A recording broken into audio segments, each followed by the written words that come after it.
But Kerrang had now contacted the New York office and wanted to put Wendy on the cover, a groundbreaking move in the history of male-dominated hard rock. When I put her on the front cover, and I mean this with no disrespect, as a compliment, it wasn't like putting a woman on the cover, it was putting just an artist on the cover. We never thought, well, that's a woman on the front cover of Kerrang. I mean, she obviously had serious assets, but you know, it wasn't like that at all. We just thought she deserves to be there just on merit, who she is. I think she transcended that kind of sort of male-female thing. She just was Wendy O. Williams, and she was a great performer, unique performer. And it wasn't down to, she's good for a woman. She was good by any standard whatsoever, and took a lot of chances with her music and her life. We never compromised, to my knowledge, at all. And we respected her for that enormously. That same month, Wendy was also on the cover of Vegetarian Times, covering both her diet and the rigorous workout routine she used to stay in the kind of shape she did. The touring band for the Wow album was certainly the best touring band yet, since clearly Gene, who'd played bass on the album, wasn't going to tour with the band. Bass player Greg Smith, who would go on to play with Alice Cooper, Ritchie Blackmore's Rainbow, Vinnie Moore, and Joe Lynn Turner, was brought into the band to play bass. Fantastic band. We had Michael Ray, Greg Smith, West Beach, and myself. Greg Smith is a powerful bass player with a real strong bottom end, and him and TC worked really well together. So that brought a tighter, more powerful sound to the band. Gene obviously played on the Wow album under a pseudonym, you know. When it came time for the tour, Gene recommended me to Rod and Wendy, and that's how I got in the band. I just remember the band always being on, and Wendy just giving an amazing show. Wendy and Rod were in a hotel in St. Louis when the phone started ringing off the hook with congratulations. It was all over the news. Wendy had just gotten a Grammy nomination for her vocals on the Wow album as Best Female Rock Vocalist of the Year. Wendy's was a remarkable achievement for someone who had steadfastly thumbed her nose at the establishment, who had refused to pander to radio or the corporate A&R guys, and whom radio had by and large refused to play. The Wow Tour took off across the country with an early stop for sold-out dates at L'Amour's in Brooklyn, self-built rock capital of Brooklyn, where the band was recorded live.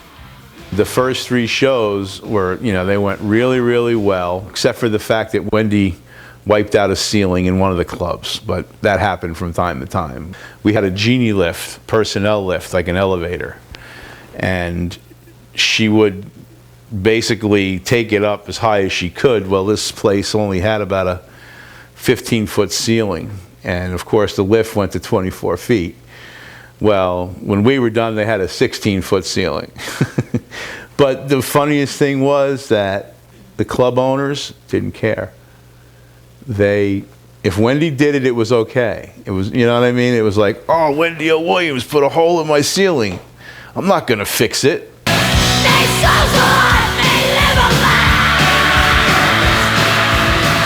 Stories of all kinds always followed Wendy, and for one theater employee, what she witnessed one night on the Wow Tour was one of those. At the time, Boy George was kind of big. And Wendy, of course, you know, had this total hate for that type of music and everything. She didn't, you know, it was so opposite of what we did that we felt that it would be good to chainsaw a Boy George mannequin. And the problem we were having was the wig would fall off. If I just used double-sided tape or something like that, the wig would fall off because of the vibration of the chainsaw. Okay, well, you know what? I'm just going to nail this damn thing to the head of the mannequin. And we were in a small theater. And I was in a dressing room, and I had the mannequin, you know, and I was dressing the mannequin. And some like cleaning lady was walking by, and all she sees is a big guy with his hands on somebody's head, holding a nail, and I'm pounding nails into the head of this, and she had no idea it was a mannequin. And she screamed, "Oh my God, what are you doing? Oh my God!" You know, and I was like, "What?" And then she like freaked out because she thought I was actually nailing somebody's head. And I was like, "Jesus, lady, what do you think I'm, you know, I mean, I know we're the Plasmatics, but, you know, I'm not going to be putting a nail into somebody's head."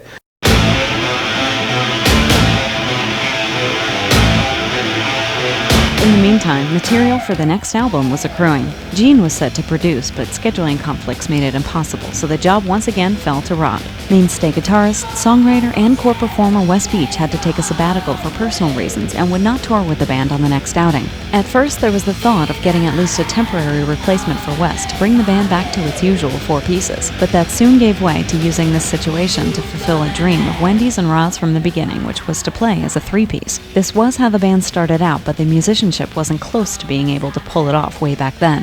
Historically, real rock bands that have been able to really pull off a 3-piece and do it well have been few in number, but this band could do it. Wes came in as associate producer with Rod on the album and worked on writing, arranging, and recording, including a short demo, but the recording of the actual album and the touring would be Michael, TC, and Greg, just 3 pieces. There was tremendous excitement in tackling the project, a kind of minimalist, stripped-down concept, or rite of purification. The songs, including the lyrics, would also be minimalistic, or archetypal, again giving Wendy a chance to take her vocals still one step further. The tempo of the Wow album had been slower than previous albums in an effort to open it up, but the new album, Kommander of Kaos, or KOK, would bring back the speed of the earlier albums, and then some, breakneck speeds, with screaming leads and vocals.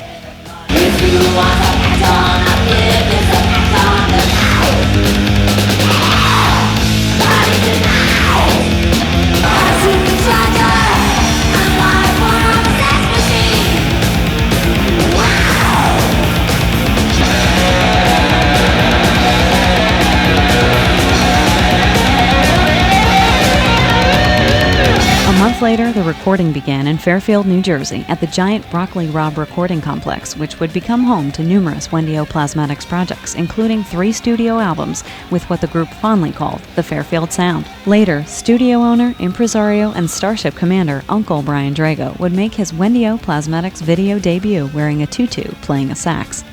This is the room that all the albums were done in. Basically a 48-track analog room and a 128-track digital room now. When we cut all the Plasmatics albums, it was always analog. There wasn't digital, was just being born. Of course, that's why the records have those big fat grunge sounds that today is kind of, transparent. And believe it or not, right where the camera's standing facing me, Wendy would sing in the control room, right in the room. It was a hangar, airplane hangar. And the acoustics in that place, good Lord, the sound was huge. I think part of the reason that the Plasmatics and Wendy have survived and prospered, as it were, musically, is that they have a raw edge to them. They were almost captured live in the raw every time, even though it was in the studio. Because, like for instance, Black Sabbath, they just went in and did it almost live, or that's the way it feels. What you're listening to now is a performance. And great bands don't disappear. Great performances over the years don't just dissipate. They remain very much in focus. The great music that they made comes across today because it's raw. It's straight from the heart and straight from the instruments and straight from the voice. Studio technology wasn't playing clever tricks, which nowadays people would go, oh, that's boring, isn't it? And my goodness, that album hasn't dated very well. And it is ironic that a lot of the big albums that overshadowed the Plasmatics and Wendy at the time now sound so dated, whereas Plasmatics and Wendy, they sound like they've been recorded yesterday. Wendy was very unique in her approach to the way she recorded, and unlike talking through headphones, we'd have her right in the room, and it was all about really getting the feel of the moment and explain that communication so close in the control room would actually push the performance to a whole new limit, and that's why you hear in her performing abilities this really stretched to her limits performance, almost like her stunts are in all the videos and everything. I mean, she's an artist that I don't think we'll even see another artist like this for the future. A white Cadillac Eldorado appeared again on the Kommander of Kaos album cover, only this time is seen crashing through a wall, Wendy riding on the hood. To get the shot, the Caddy was driven through a wall built right in the studio at Broccoli Rob. This was done in real time. When I say the car was here, it wasn't created out of some clip art. He had to find the car, he had to park it in the back, and then drive it right through the wall. It was very exciting because in those days, everything was done real time. The dust was real. You're seeing the glass that's breaking is actually the windshield smashing, and the smoke from the car and the muffler, and the fire was actually the unit on fire. We built the wall right across diagonal here, and the car drove in. See, we have a garage access here. So we have ramps where you could drive the car right into these ramps. She drove the car right up through here. We had the wall on an angle, and she drove it right through the wall, and that was it. It was like, leave it parked right where it crashed. And then we lit it up. We got all the set designs. You know, of course, Rod is how good he is with the set designs and backlighting and everything. And once we had it all set up, they snapped the photo, and there it was. And again, those days, everything was done by hand.